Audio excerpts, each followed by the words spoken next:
I'm excited to be here again today with Mark. And we are going to be talking about the Four Horsemen of Meaning video that Jordan Peterson put out last week, I believe it was, with Bishop Barron, Jonathan Pageau, and John Vervaeke. And we're going to do it a little bit backwards here, or maybe backwards. We're going to start with the psychedelic part that starts just before minute 56. And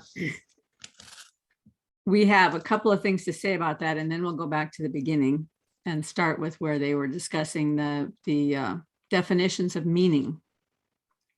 Now, the first thing I want to say to just lead into this is Jordan Peterson started out by saying that it is a weakness of the rational atheists to look only at the propositional landscape, which of course is one of the weaknesses with religion as well, but because of our modernist frame that we're in right now.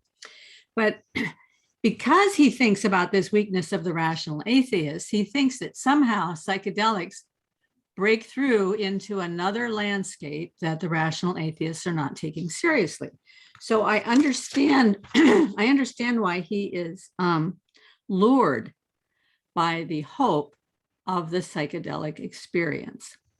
And then I'll pick up on that later. But right now I want to hear what you have to say, Mark. Yeah, no, that was good. And thanks for having me back to do another one of these breakdowns. Hopefully this won't be like 8 Maybe parts. our breakdown. Yeah, right. We may have a breakdown first. Yeah, right. He was talking about this whole propositional thing, right, to your point. And then he says, but how do you explain a religious experience? You know, so which is, you know, seems on the surface very friendly to religion, right? But I think there's a few problems with when they talk about psychedelics. So, you know, I would say that in the same fashion that Paul van der Klee first commented on the psychedelic aspect of this conversation, we're also going to do the same thing, because it's just, there's too much there. So for me, I'm deeply disappointed in Jordan and John. Deeply disappointed. They seem to be motivated by this idea of using the material thing to control the religious experience. That's what the drug talk is all about. It doesn't matter who's talking about drugs. That's really what it's about. I want to control this. I want to own this. I want to use materiality, chemical, in dosage, precise dosage, or whatever, and to control everything. And this really bleeds out, right? Because they start with that. They start with, oh, look at these positive drug experiences in the lab. And that's, you know, that's fine. But I think, and I've given this a lot of thought, I've been agonizing over this for days, because we watched this on the Discord server together, and I took a bunch of notes. And I've since watched, you know, Paul van der Klee's part 1 and part 2 breakdown, right? And Chris Petkow did a breakdown too of just the psychedelic section, because he's really interested in that. The problem that I have is, if you care about people, okay, you need to look at all of the data. You can't look at the data in the lab. Okay, the data in the lab is less than 1% of people that have ever taken drugs or are currently taking drugs. Like the data in the lab, and I had a glance at some of Griffith's stuff because I wasn't super familiar with it. You know, these studies are like 75 people. Okay, they're nothing. Sorry, statistically speaking, they're nothing. They're not statistically significant, period, right off the bat. And they're highly filtered, right? You have to be people who want to go into a lab, right? Yeah. They have to meet the lab criteria, which is depression or whatever. And I'm not dissing any of that. That's fine. But that's not most people who take drugs. Now, I was around a lot of people who took drugs. They took drugs. Most of them took drugs most of the time very responsibly. They had drug guides, experienced drug guides. Drug guides would get burned out by bad trips because they couldn't prevent them. That's very important to notice. The other thing is, what is in the data? It's just not in the lab data, because it's not lab data. Most people have a bad problem. So at one point, Peterson's talking about, oh, it's not schizophrenia. No, but the number of people that get schizophrenia or permanent paranoia from drugs, or maybe not permanent, but like a 10-year problem or a 5-year problem, is huge. It's not a small number. Okay, it's not small like the number of people that get insights. That's a small number. The number of people that that run into this problem where they become schizophrenic is huge compared to the other number. It's irresponsible to talk about only the good parts when the bad parts are much bigger and they're much more damaging. I think it's just irresponsible. And I was talking with somebody on Clubhouse earlier today, and she was pointing out, well, the reason why you wouldn't recommend drugs is because as a clinician, it's do no harm first. And these have tremendous potential for doing harm. And they mentioned that backwards when faced with it from opposing viewpoint. And I don't think that's responsible. I think the responsible thing to do if you care about people is to say drugs are dangerous. Most people who do drugs, even in good settings, but outside of clinical settings, totally fair. All four of the people who've ever been in clinical settings with drugs, right? They have bad outcomes, right? And that's actually really important to tell people, because you can't tell me you don't know that most people are taking drugs outside of any sort of clinical environment. You know that. Everybody knows that. It's not a secret. It's in the data. So you should state that up front. I mean, I really think it's disingenuous if you don't. And so I was horribly disappointed by the fact that they did that. Well, when I first started reading about the whole thing with the psilocybin mushrooms, probably 4 or 5 years ago, the thing that struck me, and these were people talking about using it in a clinical setting, with all the protections that they put in there in a clinical setting. They were only using it in situations where a person had such intractable depression that there was no hope for any future life. The depression had, shock therapy didn't work, drugs didn't, SSRIs didn't work, SNRIs didn't work, nothing worked for these people. And the depression was so debilitating that they just had no future hope. So in that circumstance, they thought it was a viable possibility to try the psilocybin mushrooms. And even then, they only had about a 60% to 70% positive rate, and the other 30% went nuts forever. Yeah. They got lost in there and they could never come back. They can't get out. Right. But if a person is at that stage and they voluntarily say, I know this is my only hope for any sort of a future, then maybe there's some reason to try that. But right. But to just irresponsibly say, the thing Jordan said that just blew my mind was when he said, well, there's this problem with the church, and how are you going to get people back into the church if they haven't had these psychedelic experiences so that they see that there's something on the other side? And it's like, no, Jordan, that's not how you see that there's something on the other side. Well, it's interesting too, and I want to be totally fair to psilocybin. So I did a lot of drug research when I was younger, a lot of drug research. I will tell you two things. Psilocybin is by far in a class by itself. It has apparently no short-term or long-term side effects, aside from the fact that if you take natural psilocybin, you're probably going to throw up. It's not going to be comfortable. So you may have an absorption problem as a result of the throwing up. But other than that, there's almost no short-term or long-term negative side effects from psilocybin for most people. Now, having said that, yeah, there's still a fairly high rate of people who have negative experiences, and that causes them permanent damage. Mm-hmm. And it is something like 30% in the wild from what I've seen. And that's only anecdotal, but I've seen a lot of people take psilocybin, a lot. Mm-hmm. And yeah, look, most of their trips go nowhere, and you're wasting a lot of time because those trips can last quite a while. But if anybody asked me, I'd be like, I would definitely take psilocybin if I thought it was appropriate, because it's dose stable too. That's the other thing about psilocybin. And I glanced quickly at Griffith's papers. They still don't know how to administer it, period. They're still doing papers on whether or not it needs to be dosed by weight or by total amount. And that's true with most psychoactives, except something like LSD. LSD is completely dose unstable, which means one dose for you at a certain weight could have a completely different effect for somebody else at the same weight. They just don't know how it works at all. at all. The only dose stable psychedelic that I'm aware of is that's been studied is psilocybin. And to be fair, it's extremely dose stable compared to everything else. It's actually, and it really is super safe. Like too much of it, it doesn't seem to increase the odds of a bad trip or anything like that. Unlike LSD. LSD is the opposite. If you don't get the dose right, you're gonna jump off a building and think you can fly. That happens.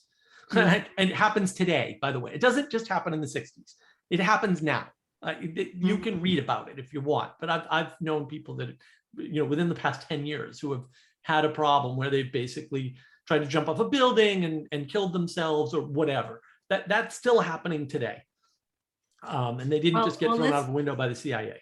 Let's dig down to the underlying problem that Jordan Peterson says he's trying to solve, which is that people need to know that there is some larger meaning than what they are confronted with in the world today because of the whole modernist frame and so forth.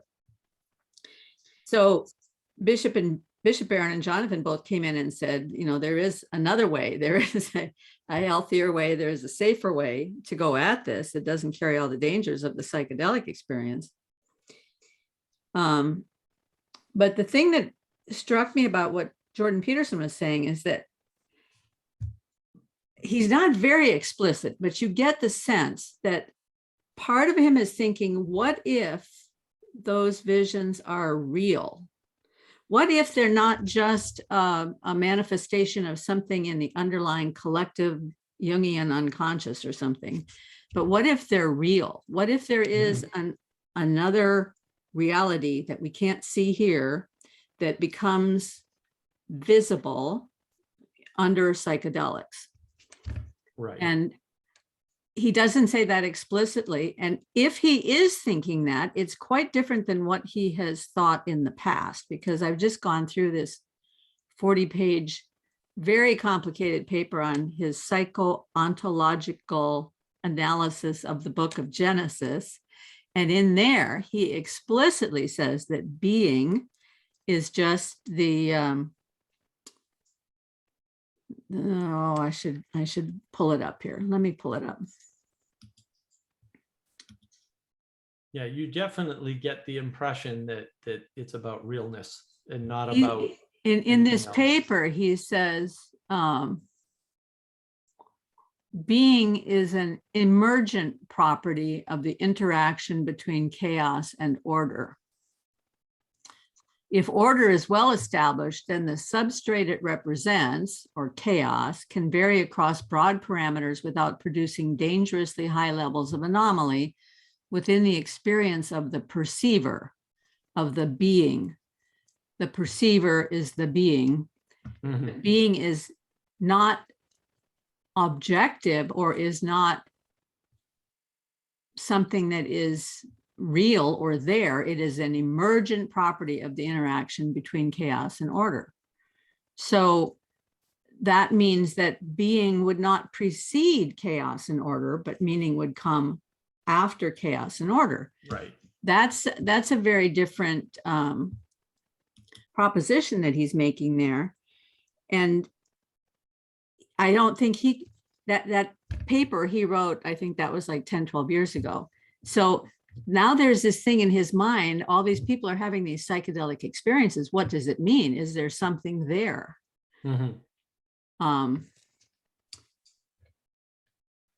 So yeah. John backs that up, right? John says, oh, no, that absolutely, it's a frame break, and frame breaks are good because 4 types of knowing or something. Like he's not real clear on that connection, right? He just says frame breaks are good. And, you saw that when you talked to Harris, and Harris said, well, I've taken this much. And Jordan was like, yeah, double it, man. You just haven't taken enough to see God. It's like, what? And it's a very materialist view, because actually in the talk, they actually outline, and I forget who does it. It's in my notes somewhere. We'll get to that. It's outlined this objective material reality frame that everyone's using. Including Peterson and Vervaeke. They're using the objective material reality frame. And so their supposition in today's world is that if you saw something real through, say, usage of drugs, that you would begin to believe differently. No, you'd say, oh no, that's a fake video. It's been debunked. Or you'd say, no, that paper was done by Russia. Or, I don't know, that's a Chinese plot. That's what you'd say. That's what's happening. Like, I don't know why they think a new experience is going to bring somebody into the church. Like, I just don't see the connection in it. And it's interesting because when they do the pushback, so you see Peterson and Vervaeke like, oh yeah, we've got this. This is definitely, like, drugs are definitely the way, right? We can control them because material reality. And then when they get pushback from Barron and from Peugeot, at the end of it, they're already back completely out of their position. Because John says at the end, which I was stunned by, he said, I'm always very careful. Keep in mind, and we don't know this ahead of time, granted, we're at the end of the discussion about psychedelics. We're at the very end. I'm always careful to tell people that, to take into account the environment and that these are the important things. And he slips this in. And that people have these experiences without the drugs. Okay. Then why are we having the conversation about the drugs if people have the experience without the drugs? Why? Why are you so stuck on drugs? You know why? Because it's faster, simpler, easier. Well, it's what reliably produces that experience without drugs? Yeah. An experience of chaos or an experience of suffering. Right. When you have to draw close to being, when you have to draw close to God, yeah. That's what reliably produces those experiences. And if you can get there without the suffering, why not do it, man? Let's shortcut this. Right. Well, and look, they every sort of addiction holds out that promise. Right. Right. Oh, yeah, that's the apple from the tree of the knowledge of good and evil is going to make you like God. You don't need to go through anything else. Just jump in there right now. Have at it. That's the lie. That's a good observation. But also, they pay a lot of lip service to communitas and community and the framework. They don't talk about it. They say, oh yeah, definitely important. It's like, yeah, okay, well, what is it? If that's important and it's sufficient, as John admitted at the end, he admitted it. He said, absolutely, you don't need the drugs. Why are we talking about the drugs? But you do need the framework. They've both admitted that. If you do need the framework and you don't need the drugs, why are you talking about the drugs at all? I don't understand. And you're admitting it's unsafe to do the drugs without the framework. But why are you talking about the drugs? Because they want control. And they don't want to admit that in order to do a transformation, in order to have these insights, these breakthroughs, in order to get into this world, you need a community supporting you, because you're not going through that on your own and coming out the other side unscathed, period. And the scathing may send you down more reliably than it sends you up, unless you have a community, and they don't want to submit to the community. Well, I think there is something else, and it occurred to me right at the beginning of your sentence. Now I've lost it, but let me just say on the issue of community, there is a broader sense of community too that I want to bring in here that I think is super important, because community is not only the people that you are with right now, whether it's your small group or whether it's your Discord server or your online community, or like Jonathan is talking about when you go to worship in the Eastern Orthodox Church and you're surrounded by your community. For the believer in Christ, your community is every believer across the planet today and every believer going back through history to the beginning, so that when you are contemplating God's word and you start thinking about the meaning of community, you are in community already with all the believers across all these spans, right? And the people that you are with. And that is a deeply profound experience. And in the past, Jordan has talked about music as being one of those deeply profound experiences. And in my life, certainly music has been at times very much like a psychedelic in terms of having that deeper experience of what else is there, right? Yeah. Vervaeke talks about jazz a lot and music, but jazz in particular, and that relationship, because music seems to give people a type of intelligibility that nobody understands, right? Like nobody really, gets the whole, like, well, what is music? Why do we care about music? What's it pointing to? It seems like music in and of itself seems to generate meaning magically, and I would argue for some people it does, and for some people it doesn't, and that's mysterious enough. And yeah, they don't want to submit.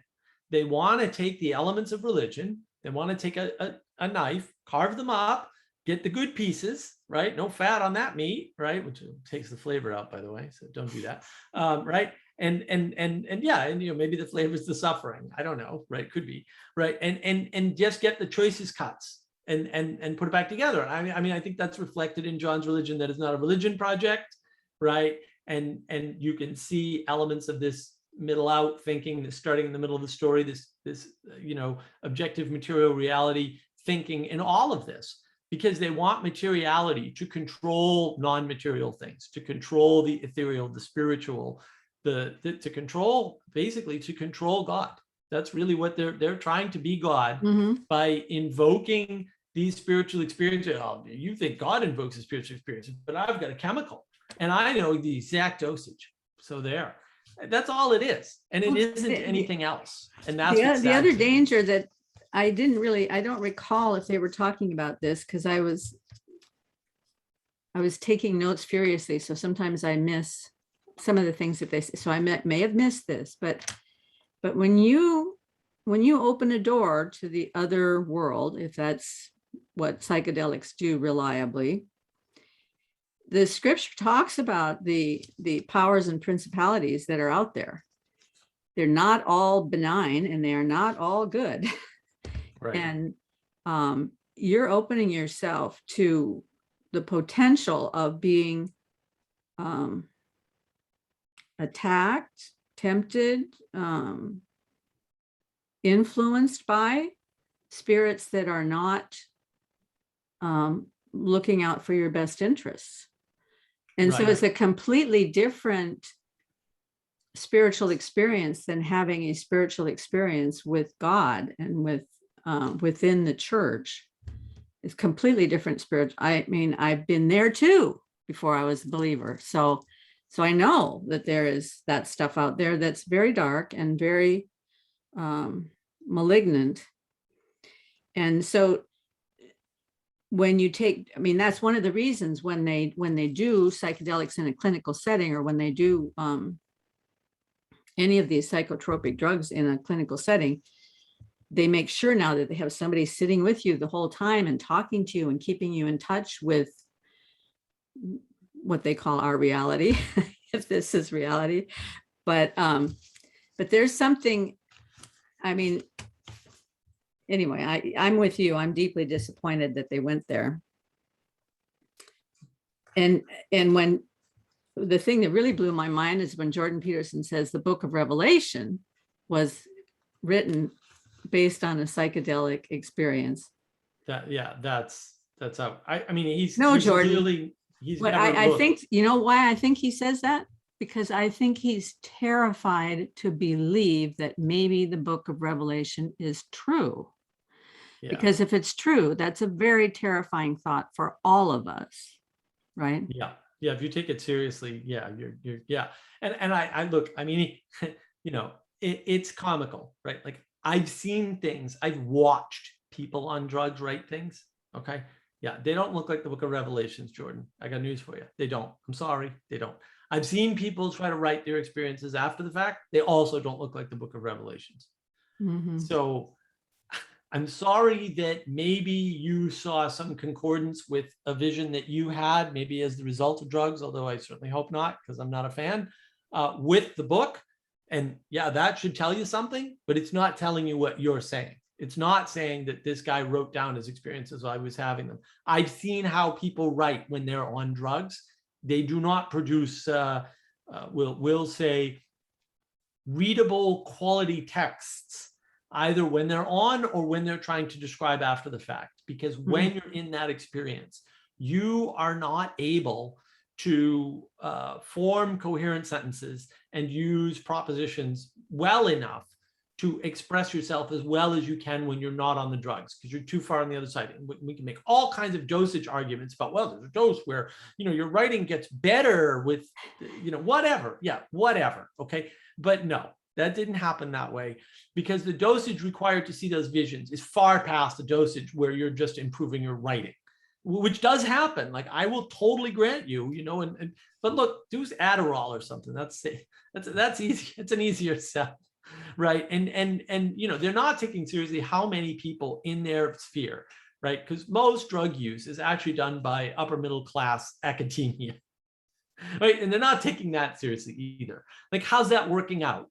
You're the ones that know academia is a mess, and everybody there is taking drugs. So I don't know, maybe that's not a solution if it's not working for academia.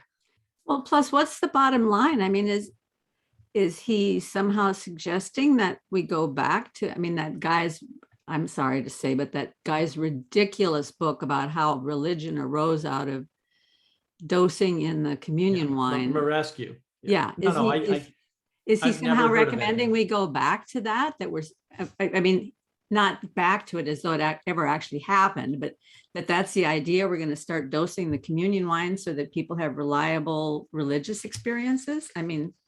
Well, a lot of people seem to want that, and I don't understand why. I liked Van der Klee's take on it. He's like, go form the ayahuasca church. Oh, by the way, we already have one. People don't know, like, all these things. This is the amazing thing to me about these conversations with Vervaeke. Vervaeke keeps talking about these things, and not just Vervaeke, but particularly Vervaeke. And then he finds out, oh, no, they're all in the church already, guy. Shamanism didn't go anywhere. Shamanism sitting right in Christianity all over the place. It's just that you never looked. You just assumed, the reason why magical shamanism that fixes all the problems, or the reason why magical drugs that fixes all the problems is gone, is because the evil church came down and it stamped it, it found it, stamped it all out and then killed it. And it's been gone from the world. Drugs have never left. I don't know. But drugs are older than religion, and they never overtook religion as a reliable way to get to God. Is that your thesis? Are you denying evolution? Like, I don't even understand your argument anymore. I'm like, what are you talking about? All the data tells you you're wrong. Every single piece of data you're pointing to yourself says that you're wrong. That's all it says. You shouldn't be mad. You should go, oh, I'm wrong. Okay. And just move on, instead of digging in and pretending some fantasy happened where the church forced you not to have your correct revelation. Well, Jordan later on does point him to the importance of his traumatic experience in the fundamental church. Jean Vervaeke's traumatic experience being raised in a fundamental household. I think that what bothers me there is the use of language and labels, because it sounds as though, I don't know, and I really feel badly for John that he was raised in that kind of a situation. But it sounds to me as though he was raised in a home where either the people were going to a church that was teaching this, or the church they were going to wasn't explicit enough in their teaching, and so his family formed an erroneous idea. But it's totally the disconnect between rules and relationship. So he was in a home where the whole focus was on rules. Right. Propositional rules. You follow the rules, you get in. You don't follow the rules, you don't get in. And instead of talking about the relationality of what it means to be a person of faith, walking in grace, walking in forgiveness, how that affects relationship. And I've gone to church in numerous denominations, all across the spectrum, from Calvinism to Arminianism. And every one of the churches I've been in has focused on relationship. I've been in Baptist churches, Methodist churches, evangelical free churches, Bible churches. I've gone to, I know Catholics who live that way. So I haven't gone to a Catholic church, but I know Catholics who live by relationship and not by rules. I've also known Methodists, Baptists, Presbyterians who live by rules and not by relationship. And it's a different world. But it's when the news media makes a big deal about the church and all the bad things about the church, they're purposely focusing their eyes only on that group of people that are very rule-based, and that corrupts their whole perspective on the way the world operates. And of course, it's an easy target, Right. It's the best straw man. Pick those guys and fight against them. It's interesting. Well, yeah, and they're picking a straw man of a straw man of a straw man, right? They're taking the Heideggerian critique too seriously. Heidegger was just wrong. It's not hard. Like when Heidegger said that the church's assumption that there was a being that created all beings is logically, incorrect. Heidegger just misunderstood. The church didn't say that. It's not what the church doctrine is. Not what the church doctrine ever was, right? Some people within the church are incapable of understanding that when they're using being, they're using it one way the first time and a different way the second time, and that they mean the ocean of being, not, right? They don't mean that a being within the world created all the other beings within the world, okay? I'm sorry that Heidegger misread that, but he just misread that, and that's fine. But then don't listen to the rest of the stuff that's based on his misreading. Just throw it out. Because the ironic thing here, and it comes out in this talk, is that they're making exactly the same mistake. Exactly. And I'm just blown away, right? I'm like, so you took Heidegger too seriously, but you're making exactly the mistake that he's talking about, even though he's mistaken that it was made. You mean that they're taking being as being immanent rather than transcendent? No, they're not using being. What they're actually doing, so, if we want to go to the beginning of the talk, they talk about the 4 definitions of meaning, right? Everybody's got their take on it, right? And I think Bishop Barron's was the best. Peterson's was probably the worst. Maybe Peugeot's was right behind Bishop Barron's. And I think Vervaeke's was just confusing. Which is ironic because he's got the meaning crisis, and I don't. So maybe we should go back there then, since we promised we would do the beginning. Let's go back and take a look at it and do the 4 definitions of meaning. Okay. Do you want to listen to a little bit of it, or do you want to just start? I do have it queued up. We could listen to a little bit of John's. Yeah. Why don't we listen to a little bit of John, since he went first anyway, right? Okay. I'm going to need to get to the video here. Okay. Yeah, I was disappointed in his lengthy, overly scientific meaning thing. So there's a question, as you said quite correctly, that's at the center of a lot of my work and also, I guess, my own personal project. I take it when we're talking about meaning in this context, we're using meaning as a metaphor.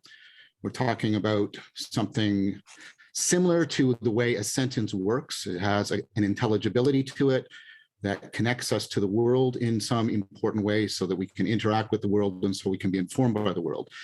And that what we're talking about when we're talking about meaning, when in the sense of meaning in life, not just the meaning of a sentence, the question to ask is, what is that metaphor pointing to?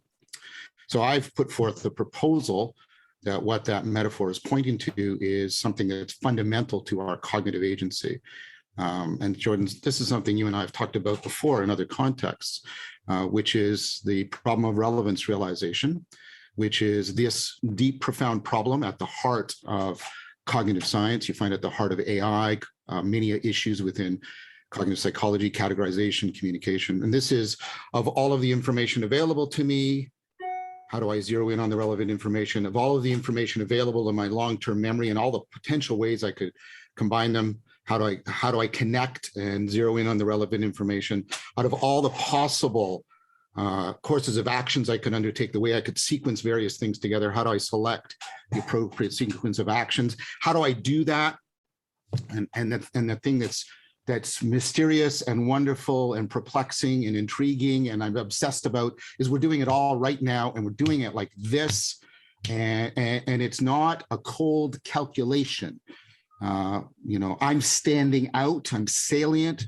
There's an element of arousal, there's affect. You're caring about some information and you're backgrounding and ignoring other information. So it's this very affectively laden connectedness, because the idea of relevance realization is relevance isn't in the head, it isn't in the world, it's in a proper, real relation between the embodied brain and the world. This is what's known as embodied cognition. This is the kind of cognitive science I am involved in. So the idea is this. When I'm listening to him here talk about relevance realization, because a lot of people have said his idea of relevance realization is what I'm talking about when I mean experiential DNA. But when he is talking about relevance realization being this sense of the embodied cognition and its relationship with the world, to me, there's one more piece that I haven't heard here, and that is the relationship between my thoughts today and all of the thoughts I've thought throughout my entire history, and all of the how those thoughts have arisen out of experiences that I've had throughout my whole history, and emotional experiences that I've had throughout my whole history based on music or art or beauty. Because all of those things have connecting filaments that hook up to new things that come into me.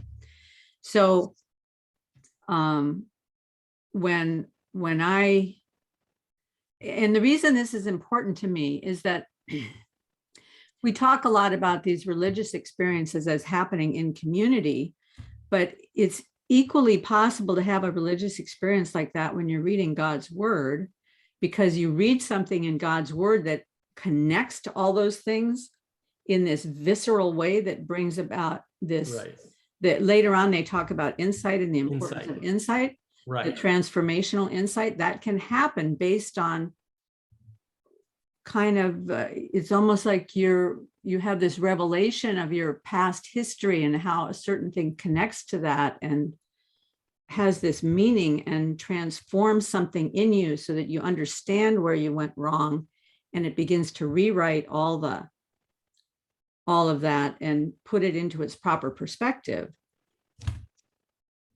Right. So John does a trick here. He starts talking about meaning and jumps to relevance realization. Right. He doesn't link the two very well, I would say. But I understand his point roughly, because I'm fairly familiar with his work, at least his core work. So the problem is he doesn't give a good definition of meaning. He just says, oh, it has to do with relevance realization, which is that connectedness. And that's why he ties it to insight. And that's why the psychedelics come up, right? Because everybody wants reliable insight. And I think that most people probably have an insight experience or religious experience while doing something like reading the Bible or whatever. They don't have it in community. They may want it in community, and that may be why they want the church to deal with it, because they're like, oh, the church is going to have to deal with this someday. It's like the church has dealt with this already. Like, they're not in, they're out, right? They don't need it, right? And you admit you don't need it. So why, right? Because the meaning's not there. The connectedness is not going to happen as a result of the insight. The connectedness is available, and the connectedness causes the insight.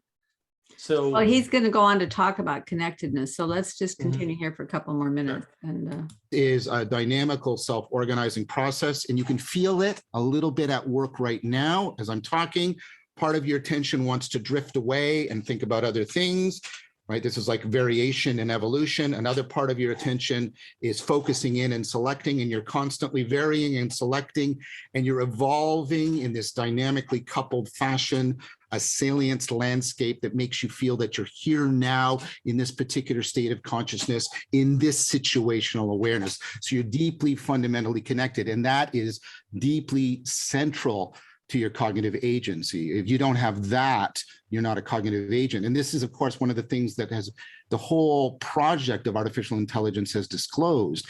We thought that intelligence was mostly about propositional manipulation, right? Getting, sort of coherence. And instead, no, this dynamical, embodied, evolving connectedness is very central to our cognitive agency. So much so that it stands to good reason that it is a core motivational feature and dimension of our whole agency. So I talk about meaning in life, and I use a word, and I use it deliberately, but I hope it's not offensively. I use the word religio to describe this connection, because that's the meaning of religio, to bind together. It's one of the purported etymological origins of the word religion. And that allows me to now segue into what I would want to say religious meaning is. So I think when we are, here's a metaphor, and I often use this. A lot of the time, our mental framing is transparent to us, like my glasses. We're looking through it and by means of it. But there are times when I need to step back and consider. This is what you do in mindfulness practices. I need to consider that mental framing. Mm-hmm. And I might want to not only consider it, I might want to educate it. I might want to celebrate it. So normally religio is transparent to us, and therefore it affords our agency. But there are things we do where we step back and we try to become more directly aware of religio in order to educate it, perhaps correct it, improve it, celebrate it. And when we're doing that in a way that creates what I call a reciprocal opening, the opposite of what happens in addiction. Reciprocal opening is my agency is opening up, the world is opening up, and I'm experiencing this inexhaustible fount of emerging intelligibility that's not just conceptual, but is this about this religio. For me, that's the experience of sacredness. And so when religio, when we focus upon religio rather than focus through it, in order to accentuate it and accelerate it so that we can come into the deepest mutual resonance between ourselves and the depths of reality, that for me is what religious meaning would be, the religio about the sacred. So that would be. Oh, wow. I'm going to stop share for a second. Yeah. When he uses religio that way, I had to look it up because religio has some other meanings as well. It has some other etymological background, but the one he's referring to comes from the Christian philosopher Lactantius from the era of 240 to 320 AD. When he used that word as the meaning of to bind, he was using it in reference to binding himself to God.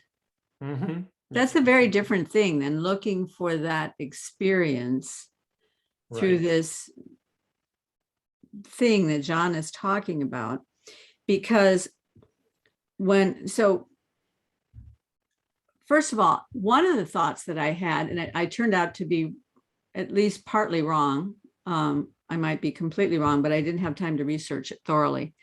When you think about the idea of to bind, in the scripture, it says that in Christ, all things hold together. So I think of him as the one who's binding thing. All things hold together in Christ. That's many times in the New Testament, that phraseology turns up. When I looked up the one verse I could remember, the word used there is similar to how we would use the word synthesis, tying things together in a synthesis. But I don't think it had that original meaning when it was used back, or originally in the Greek. It's probably a little bit different. Right. But I want you to hold that thought about the binding and how that ties to sacredness for John, because when we get into Jordan Peterson, I have something to add to that. So now, what did you want to say about John? Yeah, I mean, you'll notice again, he's not on meaning anymore, right? He said it was meaning. He's talking about this framework and meaning in life specifically, and I don't think the properties of meaning of a word and meaning in life are any different.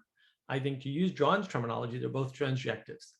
right? And so I have a video on my channel, Navigating Patterns, about meaning of words, right? And the meaning of the word comes from the content and the context, and it's the transjective that pops out of that. That's why words don't have meaning. They don't. The meaning's not there, right? The meaning relies on the context. And if the context changes, the meaning changes, right? And that goes for words, pieces of sentences, paragraphs, and whole books, right? It's all reliant on context because meaning doesn't exist without connectedness, right? So, but John's not defining meaning. He's talking about an element of meaning, which is connectedness. And it's interesting that you know, and you know, I'll have to trust your research. I haven't done any research on religio and where it comes from. I know John mentioned it a couple of times, you know, in the series, I think, where he got it from, and how he's adapting it. So like he's upfront about it. These people do not want to bind themselves to a higher power. Mhm. That's really what this whole project is all about, from Vervaeke and Peterson. They just don't want to bind themselves to a higher power. They're fine to submit to other people in theory, not even in practice. But the higher power, no, because we're standing on objective material reality, and everything comes from below, right? They don't. There's nothing above them. They talk about emanation. They give it a lot of lip service, but they don't take it seriously, and they never. You know, John had a recent talk, and he talked about Neoplatonism a lot. And the whole time he was saying underneath, from below, blah. And I'm like, John, I got the book you recommended on Neoplatonism, buddy. It says ascent. That's what it says. It doesn't talk about below anything, ever. It doesn't talk about underneath. It talks about ascent. That's what it talks about, going up to the one. Well, I mean, to be fair, in order to ascend, you have to come from somewhere, right? So, Right. But when I was John just going talks to about say, Neoplatonism, he doesn't talk about ascent. we brought this up a little bit early because the emanation and emergence thing comes out later. But when they were talking about it, I was quite surprised that he was using emanation and emergence in that way without reference to the what's kind of new in the whole world of physics, this idea of strong emergence, which most of the physicists also kind of avoid, because although there are many things that, or at least in the issue of consciousness, there are many reasons to think of strong emergence. The way Glenn talks about it, strong emergence implies emanation, because in order for strong emergence to be happening, there has to be some sort of top-down causality. So that Drawing it in. thinking of it, when John uses the word emanation, he's not thinking of it as top-down causality, because if he did, he'd automatically get the idea of binding yourself to God as being the binding, right? Right. So that the connectedness is all across. It's always all across. Mm-hmm. Right. And it's interesting, right? But this is more a psychological study at this point of we'll say John and Jordan than it is anything else. Right. Because the religious people have no problem talking about from above and authority and submission. And that's really where John and Jordan won't go ultimately. Mm-hmm. The connectedness is always across. Well, I think that might be the paucity of the understanding of authority and submission, because those two words are incredibly rich and have many, many different aspects. And you have to think about the whole world of what that means. You can't just think of it the way we typically do in the modern world. Well, they don't want it. They don't want anything above them. Mm-hmm. They just don't, they're just not interested, right? And that's why they object to the church. Because otherwise, why would you? I mean, John had a talk with Vanderklay, and I had a talk with Vanderklay and Chad the alcoholic and Grim Grizz. It was a wonderful talk. And Chad said, when you talk to Vervaeke there, how is he still on the other side of the glass? And I just thought that was a brilliant phrasing. Like, how is John not all in on the church now after that talk, Paul? I don't know. I'm stunned too. I'm like, after that talk, John's not like, screw it, Christianity's the answer. Because I don't know what he's concluded from that talk, but everybody else seems to have concluded, John, why aren't you going to church? Like, you sound like you should be. Just like, and the same is said about Peterson, right? Like, Peterson, why don't you just go to church? And Vanderklay's got some great stuff on why Peterson was never going to church, right? Most likely, but yeah, I don't know with Vervaeke. I have no idea. I mean, I know what his trauma is, so I understand that, but still, it's like, wow, with all the conclusions you've come to, why can't you go there? Well, I have a little personal story to tell, because my dad was my dad was I would say, atheist all the years I was growing up. And I found out in later years, the reason that he was an atheist was that when he was growing up, his mother and father had a very contentious relationship, and they were always separating, and his mother was dragging the kids back to grandma's house. And grandma was a very, very authoritarian, religious person. And she was involved in one of what you might call a cult. I'm not going to name it, but she would line all the kids up in a row in the morning, and she would say, now you better do this and this and this and this, because if you don't, you're going to go to hell, and you have to believe this or you're going to go to hell. And he just resisted that with everything in his being. He hated anything to do with religion his whole life. But in his later years, every once in a while at night, I would catch him watching. And this is after I didn't become a Christian until I was 32. So by that time, my dad would have been 60 something, because I was born kind of late in life for them. I think he would have been like 65. I would catch him once in a while watching an evangelical preacher on TV. But he was still very hostile to religion, very argumentative. Anything I ever tried to share with him never got anywhere. But then my mother was diagnosed with cancer, inoperable terminal cancer. And shortly after that, it was discovered that my father had a problem with his heart there weren't enough beats in it, and the beats were irregular every minute. So it wasn't feeding enough oxygen to his organs. And so he started failing rather badly. And I had to put him in a veterans hospital. And when I took him to the hospital, I tried to have a talk with him, and I said, now, Dad, you've done a good job of putting the finances together for Mom and make sure everything's okay in case anything happens to you. I'll still be able to take care of Mom, and that's wonderful. But have you given any thought to your own future? If anything were to happen to you, do you know, would you like to know more about God? Nope, I don't want to know.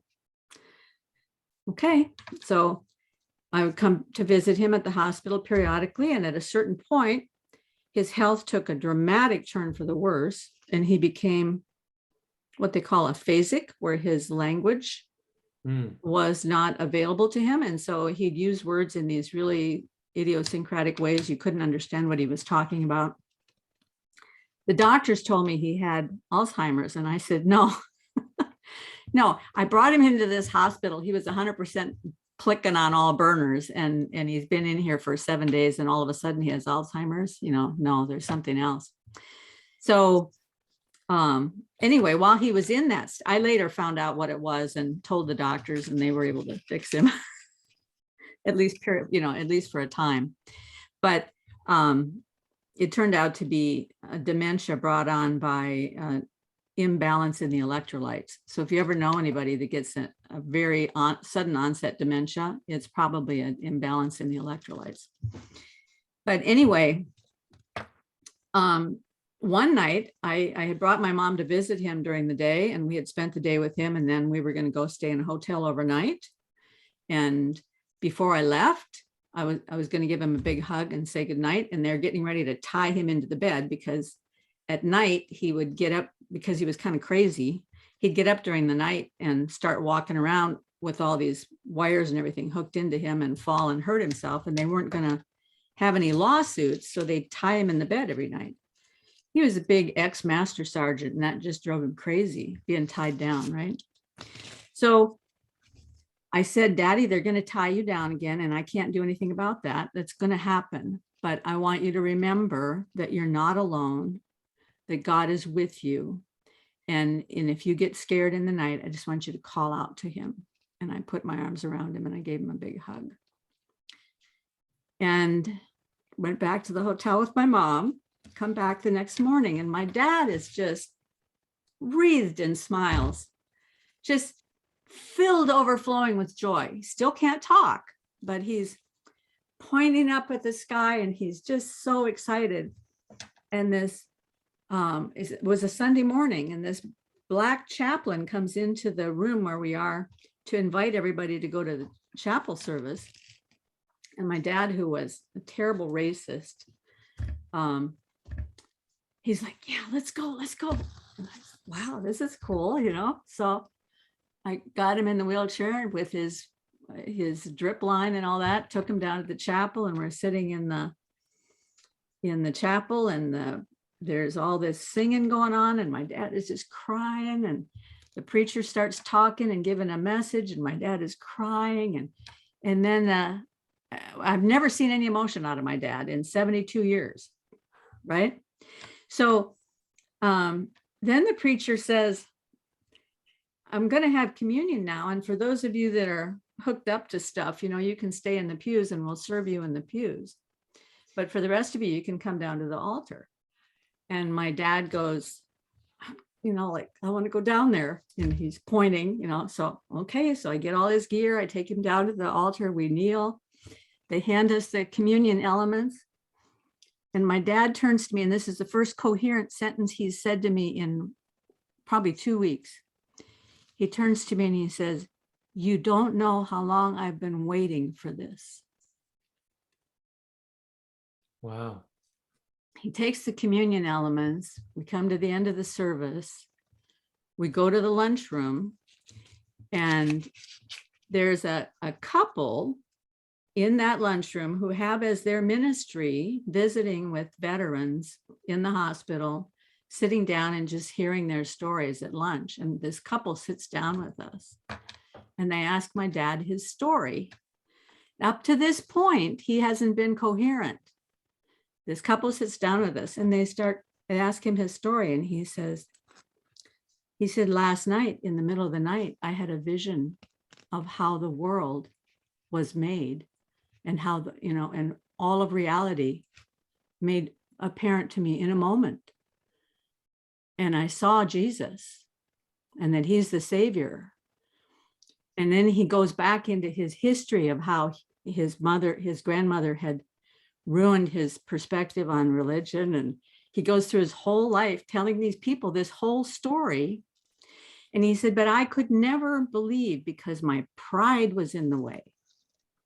I couldn't do it because my pride would say I would have to submit to somebody else, and I couldn't do it.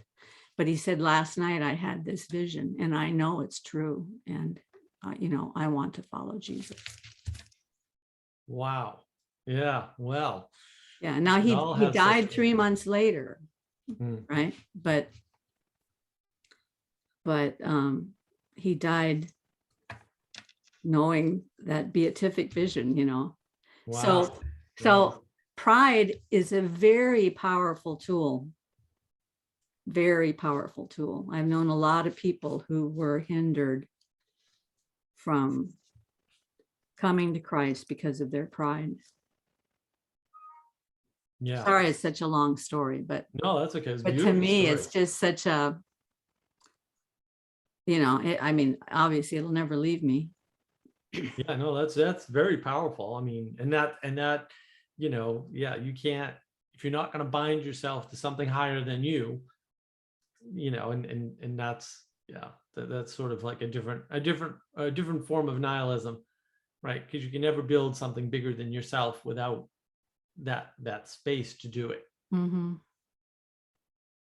Well, I never thought about it as a form of nihilism. That's fascinating. Yeah, I think there's two forms of nihilism, right? There's the greatest existential nihilism, which is the heat death of the universe, and therefore everything I do doesn't matter, right? Mm-hmm. In which case, all nihilism sort of like, yeah, you should probably kill yourself, but I don't recommend that. Like, it's a better way. You can there's a way out of nihilism, honest, and it's not through. You don't have to go through it. You don't even have to go there, actually. It's really convenient to be a Christian from the start, because you always have that escape hatch, in essence, away from the nihilism. The other type of nihilism is just the nihilism that you get from being alone, from not being connected in community with other people, where the only things you can do end with your death, and then nobody knows about them. Like, maybe you could build something that would outlast you, but nobody knew you. And so half of the significance of the thing you built is lost, and people just knock it down because, well, I don't even know who built this thing, so let's just get rid of it, right? So that's a sort of a more local form of nihilism. And, you know, I don't want to categorize one as worse than the other. It's not all nihilism is bad. Like, don't do that. But that's what happens from too much materialism, is that you can't escape, you know, the fact that you're not going to be around, and you can't build something by yourself that outlasts you in any significant fashion. So how do you tie that kind of nihilism to what John is doing? Well, I mean, again, he's giving a lot of lip service to religio connectedness, right? And that whole project. And look, I mean, certainly it works. We've got the Discord server still going, right? It's been over a year and a half, and we still have daily meditations, and we have a lot of community there, although it shrunk over the time period. And we've made a lot of other connections, and like now I'm on Clubhouse, and that never would have happened otherwise, right? There's all sorts of weird coincidences happening, right? Weird things. There's Van der Klee's community that I'm embedded in now too, right? So there's all sorts of ways in which that connectedness enriches us, right? And John talks about it, but I like, again, he doesn't take it seriously, and he doesn't link it to anything higher, right? It's all the same level, just community, right? Not in community with Christ, just in community. I was like, well, maybe. But what's that community doing? Because the problem with making community the highest thing, or making it no bigger or lesser than yourself, but just saying connectedness, is that communities will corrupt very quickly, right? So a community can't orient yourself in a community. The community can't orient itself without an aim exterior to the community. And maybe the highest aim is goodness, right? Or Jesus or something like that, right? Whereas all other aims, aren't as high, and that's okay. You still have to have a proximal aim, something a little bit closer, right? Like, well, we're going to serve people in Jesus, right? Or the service is the aim, right? We're going to serve, but we're going to service the veterans, sure, whatever, right? That's great. It's a great thing to be in service to. But we're doing that with the higher aim of Jesus, right? And so you're connected in the community, outside of the community, keep the community oriented, and all the way up the stack to the highest thing, right? And so I think that's what John never talks about, that stuff, but I think that's actually really important, because otherwise what you get is what we have, right? You get these, I have a video on the three religions, roughly speaking, the religious patterns, the three great religions of today, right? Safety, right? Which is, you get a shot, you get a card saying you have a shot, and now you're pure. And if you don't have that, you're an anti something, right? That's a religion. That's a religious pattern, right? Or climate is another religious pattern, right?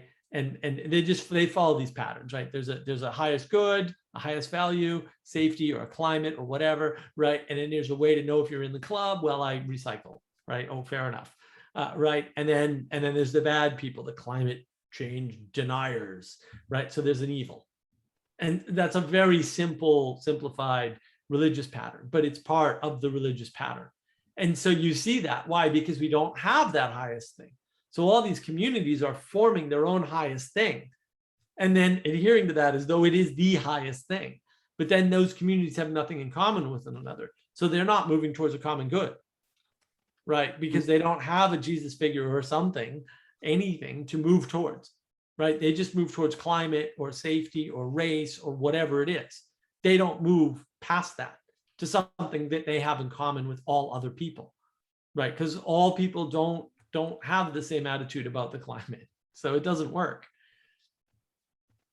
Well, that's a amazing thing there when I think about that, and I think of that in relationship to what Jordan Peterson is talking about. I mean, he obviously understands that principle when he's talking about ideologies and the incomplete, well, so let's listen to Jordan, because he's gonna talk about this thing of binding from a different perspective. I don't think he knows he's talking about binding, but to me it was very interesting. So I want to go there. It's just right at the beginning of when Jordan starts talking. Here it is. You look at the world there's a central point of focus. And that's mediated by your fovea. And that's at the back of that's on your retina in the center, essentially. And you'll notice that when you zoom your eyes on something, that becomes very clear. It's a very small area that becomes very clear. And then you'll notice that around that area, it's less and less and less clear until it fades out into nothingness. And the nothingness you don't even perceive. It's just not there. And so it's high resolution in the center, lower, lower, lower, lower. Way out here in the periphery, you actually don't even see color. You can't tell that, but you don't. And you're better at detecting motion because maybe you should look at moving things. And then the world vanishes. So, and that's sort of that's very much like what consciousness is. And also it's associated with meaning because you focus your fovea on what's most meaningful. And those foveal cells are tremendously connected into the visual cortex. It takes a lot of brain to make that fovea work, and that's why it's such a small area, and we move it around instead of just having a retina that's all fovea. We'd have to have a brain like this big to manage that. So that's sort of like a metaphor for consciousness and meaning, and then I want to layer something on top of that metaphor. And this is something like the relationship between the conscious and the unconscious, and also the relationship between narratives and consciousness and unconsciousness. So I'm looking at, say, John right now. I'm looking at his eyes, because that's what you do when you converse with someone. And I'm doing that because we're having a conversation. And so I have this little frame of reference that helps me realize what's relevant right now. My goal is to have an interesting conversation. And I'm picking out the targets that I presume are relevant to that goal. Mm-hmm. And but then you might ask yourself, well, why that goal? And then, so that story that's guiding me is nested in a larger story, which is, well, maybe I'm an educator and a communicator, and I'd like to bring this knowledge to myself, but also to other people. Mm-hmm. And then outside of that is another story, which is, well, why am I doing that? And well, it's because I think that it's an interesting thing to do, and it's a meaningful and useful thing to do, but it'll help educate people, and maybe that'll make the world a slightly better place in some manner. And then outside of that, there's another presumption, which is, well, why would I bother trying to make the world a better place? And maybe that's because, well, because not suffering is better than suffering, and because I think that that's a moral way to act, and I would like to act in a moral manner. And then outside of that, there's yet another story, which is, well, and that's where you start to shade into the religious. It's like, who exactly am I imitating when I enact that morality? And I think that's where we can have a particularly interesting discussion, because I would say psychologically that implicit figure at the outer edge of the narrative structuring of my consciousness and meaning realization, that would be something that's psychologically equivalent to the hero of heroes. In some sense, that would be culture free, but in our culture, in the Judeo-Christian culture, that figure is Christ. And so this is independent of religious belief as far as I'm concerned. Now, there's an interesting relationship with formal religious belief, but I think this is the way it works psychologically. And I got some of this from studying neuroscience, the same sorts of things John is studying, but some of it from studying Jung. And, Jung proposed that at the very least, speaking psychologically, Christ is the symbol of the self. And what he meant by that is that Christ is the symbolic realization of our culture's determination of the embodiment of the ideal. And it's an image, and it grips us. It's the thing we imitate or we fight against. We're in that whether we like it or not. And then the question becomes for me, okay, well, that's a psychological truth, but it can also be a metaphysical claim and an ontological claim. And that's where this starts to shade into the religious per se. So. Okay, so, when he's talking here about the binding, well, it glommed onto my mind as binding, but he didn't say that. He's talking about your focus, okay? Your focus, I'm looking at your eyes, and that's the center of all these nested kind of nests of meaning that are going all the way up and out. That focus is like, he calls it a metaphor for consciousness and meaning, that whole structure. Right. But to me, that focus is what binds. Yeah. It's not the periphery. Now there are monsters out there on the edge and you can't see them, right? But that's not what binds. And so, well, I'm just going to show you. I'm going to show you a little video clip that explains this much more explicitly. I should have just stayed on there.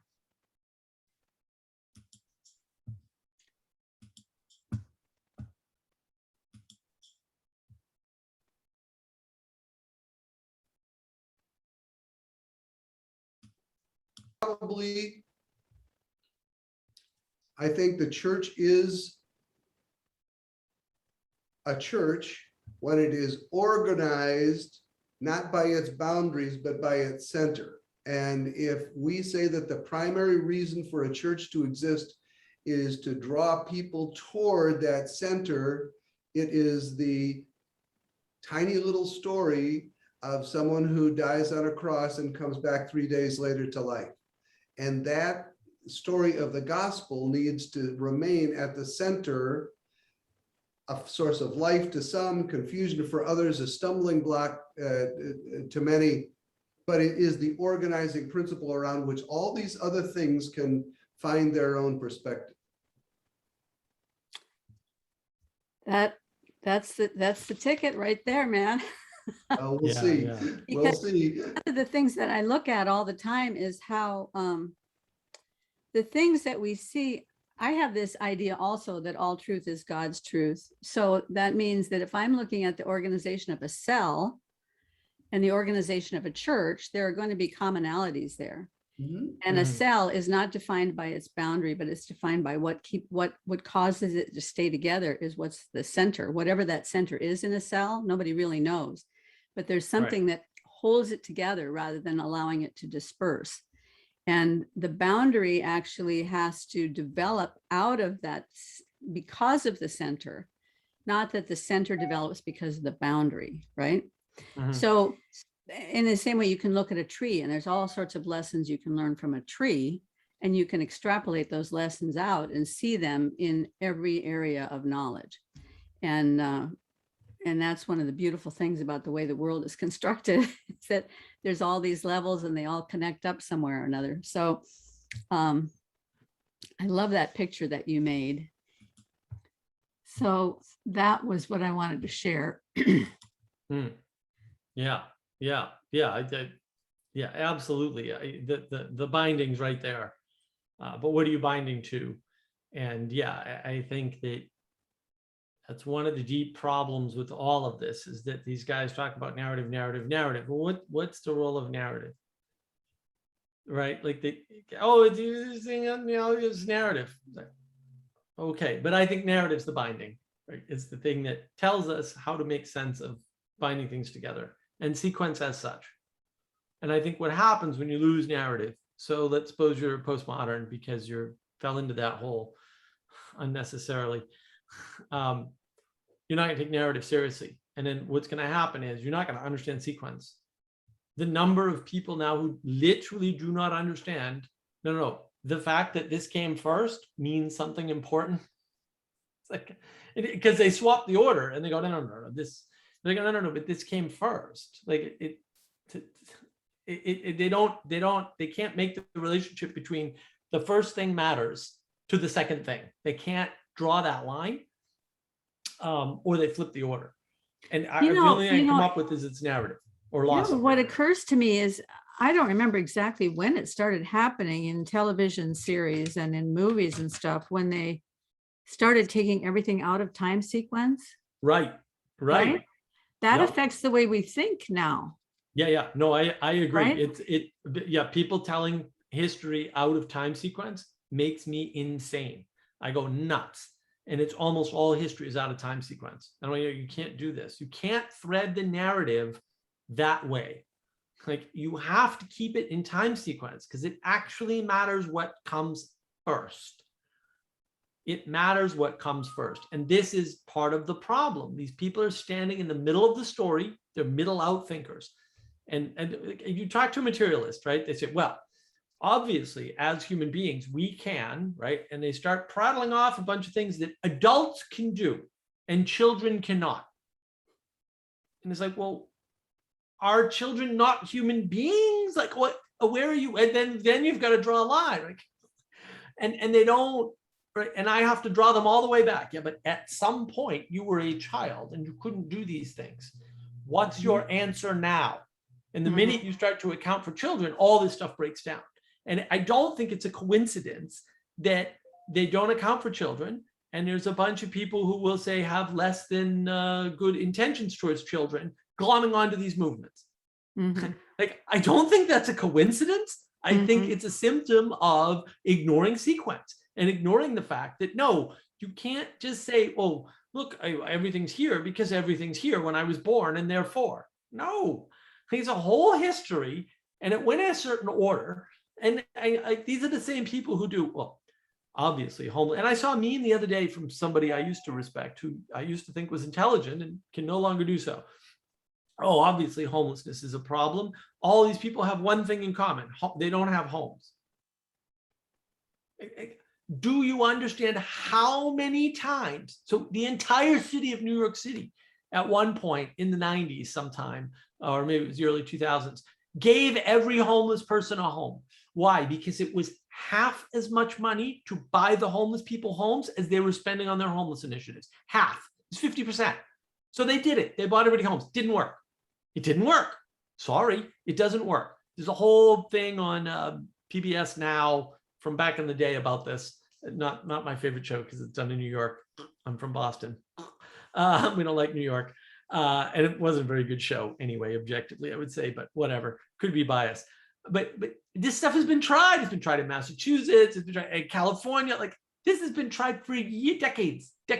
They have given homeless people homes and it doesn't work. There are still homeless people. No matter how many homeless people you give homes to, they don't stay in the homes because the homes are not the issue. Not for all of them, but for most of them, the homes are not the issue. Most of them have mental problems and they won't stay on their drugs, but a bunch of them don't want homes. I had an uncle like this, did not want to stay in one place. That's all.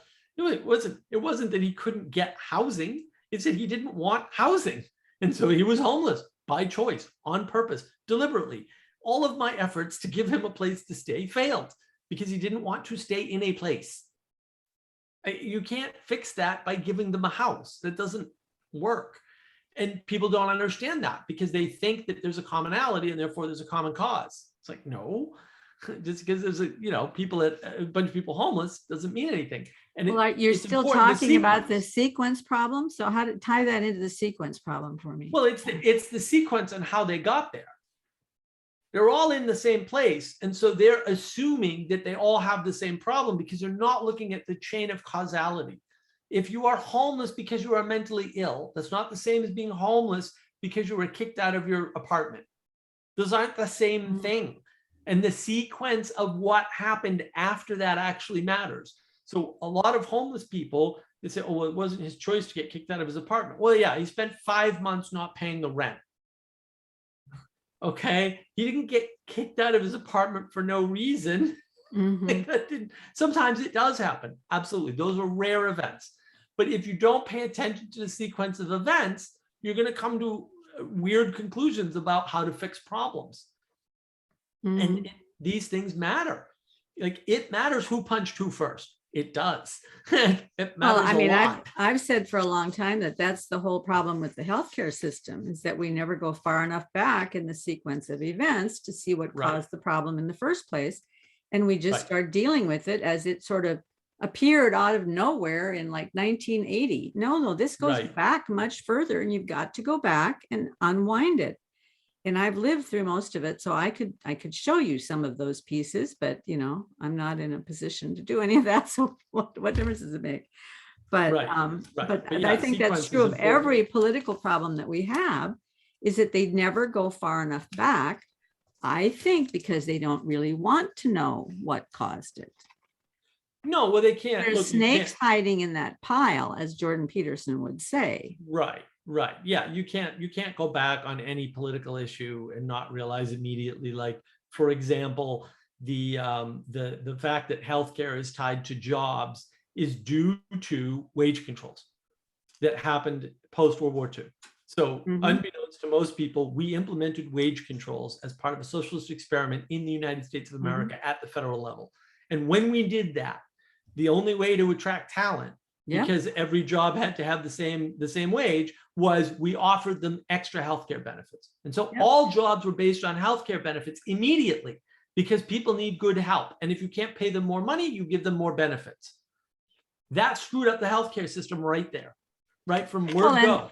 The other thing about that little story that it tells a much bigger story is that people are motivated by the kind of pay and benefits that they're going to get. That's the motivation. Right. So if somebody isn't paying you enough or giving you enough benefits, you're going to go somewhere else, because in this country, you're free. So that means that we really don't need a minimum wage law, because if you don't like the job you have, or they're not paying you enough money, you can walk across the street if you've got the skills and go someplace else and get it. Well, but and if people you don't have the skills, you can't get any job, because now with a minimum wage, they're not going to pay you because you don't have any skills. The only way to get skills is if you can work for less, but you're not allowed to work for less now because we have a minimum wage law. Right. Yeah. Right. And Thomas Sowell goes over that. It's a great book on the beginning of minimum wage and where that happened. And you know, you can just keep going back on these things and find out that the sequence is not what you thought it was. All of the solutions you thought that would work or will work have been tried, and they were tried under much easier, simpler conditions, and they still failed. And there's a reason we don't know the sequence, and that's because the news media purposely doesn't tell you the sequence. Right. Right. No, everyone's ignoring the history on purpose. I think you're right. I think that's a deep problem, is that people don't really understand the degree to which ignoring sequence is harming their understanding of the world per se. Right. They don't have an appreciation, and sequence matters a lot for a lot of different things that people don't appreciate in the moment. And because of the loss of narrative, I think we've lost sequence. And now we don't understand why it matters. So, for example, like part of Van der Klee's part 2 breakdown on the psychedelics was the Olympics didn't go away because Rome stopped doing the Olympics. The Olympics went away because they thought there was no point, because effectively Zeus was dead, right? And so there was no reason religiously to have the Olympics. And so they didn't have the Olympics for a while. Right. And then when you resurrect it outside of the religious context, it turns into a capitalistic nightmare. Like, fair enough. That's not capitalism's fault. That's your fault for trying to resurrect something that you didn't understand was embedded in a deeper sequence. And the sequence was the religion came first, and the religion was the higher goal of the Olympics. The goal wasn't the gold medal. The goal was, you know, and there's all sorts of things tied into that. Like, your name went on to the games and stuff like that forever, so that we still have the names of the games winners, you know, thousands of years later, basically, for some of these Olympic events. So like, that's kind of a big deal to know that sequence, to understand the sequence and what was embedded in what, to understand a proper narrative that the people at the time understood. And when you lose the narrative, you lose the ability to sequence things as such. And well, I guess that's why Bishop Barron was the one that gave the best response to meaning, because he brought up the sequence, the history of everything, and showed how all this stuff that John is looking for is already embedded, right? Embedded in the church. Yeah. Yep. Well, we're at an hour and a half. I don't know if we want to continue on and finish up Bishop Barron and Jonathan, or if we want to try and finish it up in a second episode. No, I think why don't we finish them up, and then there's plenty more for a second, but we can get through the meanings, which would be good, and that'll give us a good breaking point. Okay, so let me go back and pick up Bishop Barron here. Yeah, he had the best definition by far.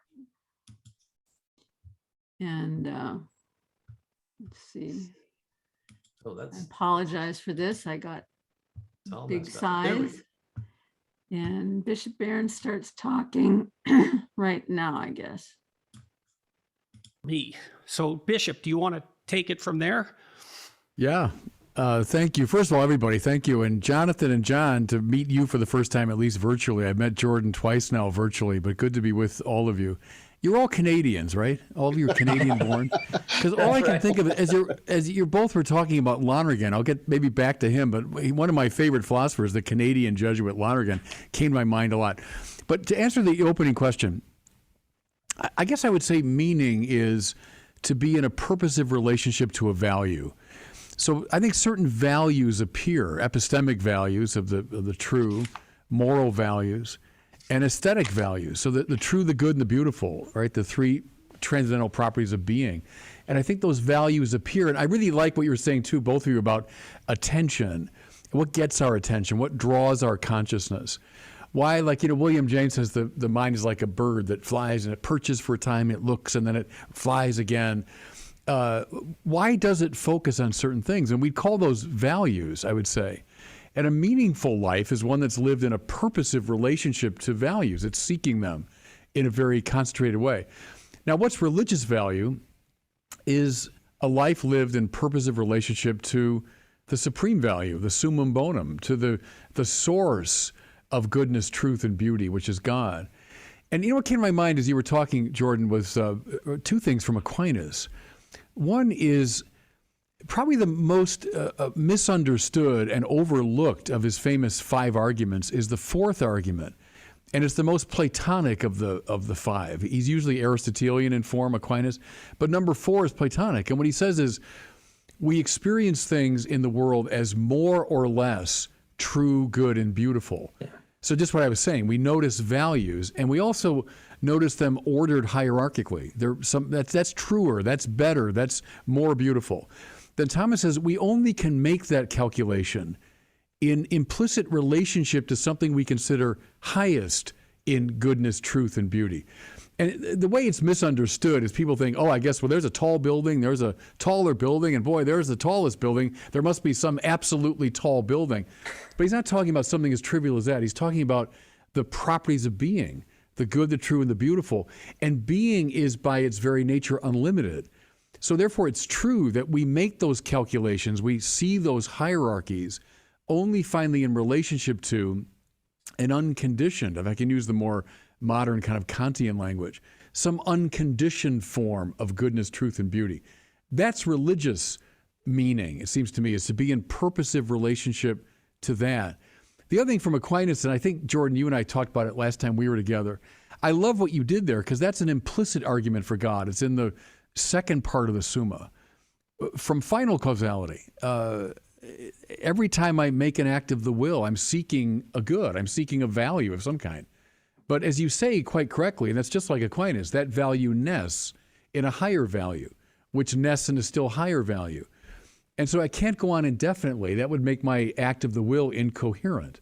So I've got to come finally to some summum bonum, some supreme value that's motivating me.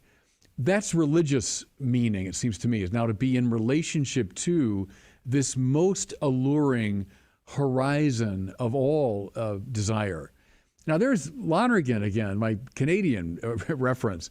To be in relation to God, Lonergan said, is to want to know everything about everything. So that's the value, the epistemic value of the truth, but now in its unconditioned form. I want to know everything about everything. We call that in religious language the beatific vision. Or I want not just this particular good. So I'm talking to the three of you now, which I think is a good, but it's nesting, as you say, in a higher good, and a still higher good. And so finally, I want not just this particular good, I want goodness itself. That's a religious relationship. So I guess that's how I'd approach it, maybe piggybacking a bit on what you both said. Jonathan? So that was so good. Yeah. And you'll notice he tied it back with this binding. What are you binding to? Where's the hierarchy, right? Because you have a relationship to the hierarchy, right? And so he snuck that all in there, right? He snuck in the critiques of John and Jordan's definitions right into his very skillfully. And I think Pastor Paul Van der Clay had a wonderful breakdown of how Bishop Barron did this, and all the all the little nigglies, including some reasonable criticisms. I thought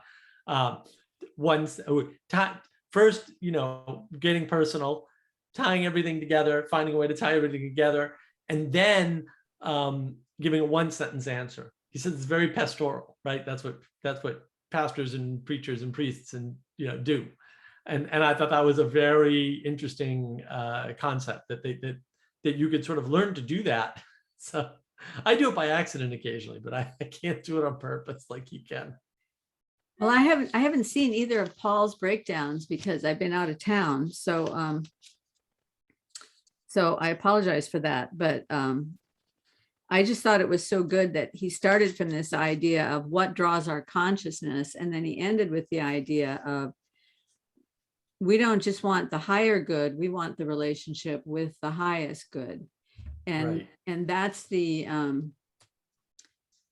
later on when they're talking about the psychedelic situation, he and Jonathan both specifically say, don't want the experience, want the relationship with the highest good, want the relationship with God, because that's where the real meaning comes from, not from the experience. Now, I don't come from a Catholic or an Eastern Orthodox perspective at all. I come from one of these very simple, the very simple shell of a church that has nothing but a cross in front, which they kind of make fun of and say it's all empty and banal, but it's beautifully suffused with the power of the Holy Spirit and the beauty of worship and the relationship with Christ when we are together in a body. So I've never felt the lack of color and beauty surrounding me in the church, because the color and beauty of Christ himself surrounds me in the church. But the relationship with Christ is at the center. And he specifically mentions Lonergan when he talks about, I want to know everything about everything. And Esther Meek is one who has utilized a lot of Lonergan's philosophy as she's developed her epistemology of love, the covenantal epistemology, that everything that can be known is an offering of love from God, and that it's in that relationship with him that we know what is truly the most important things to know. We know that through this relational covenant that we have with him when he makes an offering of love for something to be known, and we reach out and we take hold of it, we allow it to become embodied in us, whether it's tending a rose bush or riding a bicycle or learning to fly a plane or reading a book and absorbing the history of someone else's mind into your mind. All of those things are offerings of love from her perspective, and she gets a lot of that from Lonergan. So and the other thing I just want to make one mention of is he mentions that for Jordan, that Jordan was making an implicit argument for God from final causality. That's a very generous perspective, because the final causality would be the top-down drawing, right? And that was the part that Jordan actually was kind of avoiding, but Bishop Barron gave him the benefit of the doubt and said, you're making this implicit argument from final causality. And that was, a beautiful thing. So. Well, I think Bishop Barron sees the fact that Jordan did that, whether Jordan wants to admit it or not, because it's not an option. Like, this is the problem with not understanding sequence. You don't have an option. Once you step on that path, you're screwed. Like, it only leads one place. The sequence only goes one place. It only goes up. And it binds you in going up, and yeah, that and they're going to go into it again, and I think that this whole idea of you're not binding up and you're not staying curious, right, which would be paying attention to the relationship instead of the experience, right? The material, the closest thing to materiality in the ethereal world is experience, right? But it's relationship that matters, and that is what they're pointing to. But he is pointing to binding to the highest, And I think he's also pointing to, yeah, it's not the propositions, it is the participation. And I think that comes out later too. And yeah, so it was beautiful. I thought what he did was extremely subversive and quite brilliant. Well, and the thing I was going to say about that I forgot to mention when I was talking about being part of the Protestant tradition is that we're always taught, yeah, don't seek the experience. You can't live on the mountaintop. You know, you're going to go through valleys, and focus on the promiser, love the promiser and not his promises. Because if you're all about loving the promises, then that's just very transactional, right? It's not a relationship. So, Right. Okay, let's listen to Jonathan. It's interesting because, by the way, thank you for making me last in this stacking up on everything that everybody said. But I think that what's interesting in what John said in terms of relevance realization and in terms of this hierarchy of values that both Jordan and Bishop Barron brought up, the thing that I might add, at least in my perception, is that first of all, this pattern recognition that we engage with and this hierarchy of values and just hierarchies in general, they really. Before we get going today, I want to begin with a quick reminder that Daily Wire memberships are 50% off right now. This is the last day of the deal. You don't want really are teleological in the way that Bishop Barron said. That is that the reason why we perceive hierarchy is because we're always judging or perceiving or trying to evaluate whether something is good. But the other thing that this does in terms of, so it binds reality together, right? So you're looking at something and you want to evaluate the apple, and this desire makes you see the pattern of the apple because you have to engage with it. You have to relate to it. You have to eat it. So because you have to eat the apple, that's why you see it, and that's why you can perceive it, and that's why you're evaluating it. But this pattern, let's say, of binding, of religio that John mentioned, it stacks up. So until now, we've actually talked mostly about individual relationship, this individual relationship with the field of being that presents itself to us, the individual relationship with the ultimate good. But it also does something else, is that it stacks up people together. It binds us together as well. And that's in terms of meaning of religio in a broader sense, that can also kind of help you understand religious practice.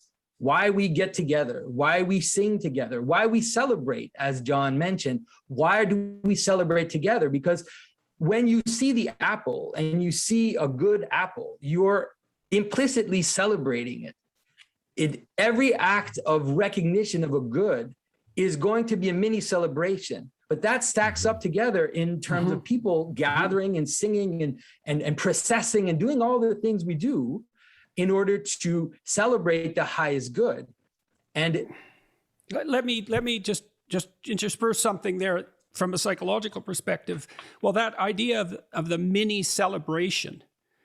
So there's a technical reason for that in some sense. So let's say you specify a goal, and that goal is nested inside the value hierarchy that we've already described. And so now you're pursuing something of value. If you see something that leads you down the pathway to that value, that produces positive emotion, technically speaking. That's dopaminergically mediated. And so there's a fundamental neuroscientific reality underneath the idea that to perceive something good in relationship to a higher good is a celebration. And it is definitely that imbues our life with a sense of positive meaning. And I mean that directly. Like, meaning is derived from this nested hierarchy, and then the perception of valued, the perceptions of values that lead us down that pathway. Without that, there is no positive emotion in my understanding of it. yeah. So, And so the last thing I might want to say is that, so in the same way that the world reveals itself to us. Just one thing I want to say here. I'm going to throw this in here. It's going to make me look like a big dummy, I'm sure. But when Jordan said all that, he's operating under the presumption, the absolute presumption, that evolution, Darwinian evolution, is an absolute given, and therefore that this psychological truth has just arisen as a function of Darwinian evolution. Right. Is that what you got from it? Oh yeah. John and Yeah. Jordan are both evolution has no telos. Right. Right. So, but from my perspective, whether it's evolution or whether it's some sort of a special creation, or however we got here, things like that, this ability to find joy when you're moving towards a goal so that your life has some meaning, is an unbelievable gift that has been given to us. And we can operate in that thanksgiving over that. And so you're either going to be thankful to God or you're going to be thankful to Darwin. And you have to figure out. Well, I don't think it's an option, actually. Well, no, I mean, it's the problem is they're just playing hide the telos. That's all that's this whole game. Like look, I'll give John Jordan there's no telos in evolution. That's fine. Evolution is just a process with no telos. Perfectly okay. What is it that process is discovering? Right? Oh, well, there has to be a creation. And that's where that won't go. Because there's a creation, there's a telos in the creation. You can put the telos in the creation, you put the telos in the evolution, you can put it in both places, but you can't put it in neither. That's the trick they're playing. And then look, I don't think they're being deceptive on you and me and whoever's watching them. They're deceiving themselves. Like, you're not getting it. The telos is there and it's coming for you. Like one way or the other. You can say there's no telos in evolution. That means the telos is in creation. Or you can say there's no evolution in creation. That's fine too. I don't care. That means the telos is in evolution. Otherwise, there's nothing to discover. Right? Well, I forget which theologian I was reading. It might have been Edith Stein recently. There's this very old idea that God is the two sides of God's self is always drawing and always giving, always drawing and always giving. So there's this perpetual life going on of the outflow and the inflow, and the drawing is the telos. It's drawing us to himself, right? Drawing us upward. And then the giving out is the life coming, the emergence, offering always this life that's coming. So right. But see, they can't have gratitude, because in order to have gratitude, you have to be in submission, because somebody had to give you something that you couldn't get yourself. And that's why they can't be in gratitude. Right. And if you, I think a reasonable way to interpret the three meanings after John is they are trying to make John understand something about his definition that's lacking, which is hierarchy, which was to our earlier point, right? John is not binding up, he's binding across. You need to bind up, but you need hierarchy to have an up. Well, but one of the shortcuts, or little, I guess you might call it an algorithm, that Jordan Peterson gave me a while back that I think is so useful, is that you can collapse everything down to gratitude and humility. And that's a good shortcut to function on. If you can't remember all the other things that you need to be about, if you can just be about gratitude and humility. So he understands that, but it's not coming across in this conversation. Well, Peterson put hierarchy back on the table. And I think if you watch, the three of them spent their time in this whole sequence trying to get John to understand what he was missing in his formulation. I think that's perfectly fair. I think that's a fair read. I think it's right there. If you watch it again, just that sequence, what is it, 25 minutes or so total? You'll see it. You'll see them, going in and adding hierarchy in from three different perspectives, adding the concept of hierarchy and higher binding to your earlier point. Like they are trying to do that for John.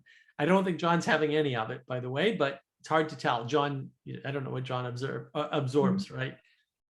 Well, let's just watch the end of Jonathan, and then we'll wrap this up for today. And as this hierarchy of the good, in the same way that we see that, it also reveals itself to us cosmically.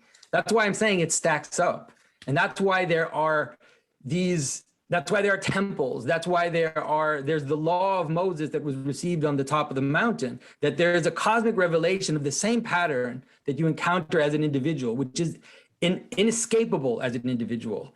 And so that is what ends up creating these revelations of, of being into the world and binding us together as a body instead of just these disparate individuals. And as Jordan said, it's very appropriate to discuss, what are these revelations and what do they look like? And of these revelations, which is the one that binds the most reality together into itself?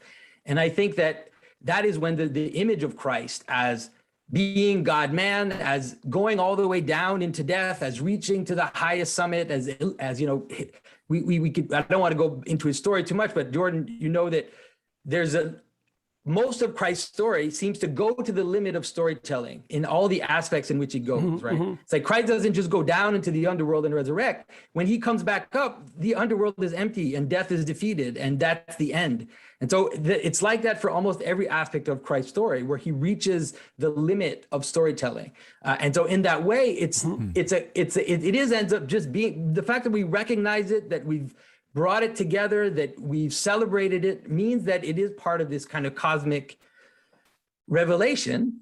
And it's something that we can look at objectively and talk about and discuss. But it's definitely there in our story as Europeans, as Westerners, and we've discounted it completely. But I think we're at a point now with this meaning crisis where we can go back and reevaluate it and understand it as the possibility of these relevance realization patterns stacking up beyond the individual, let's say.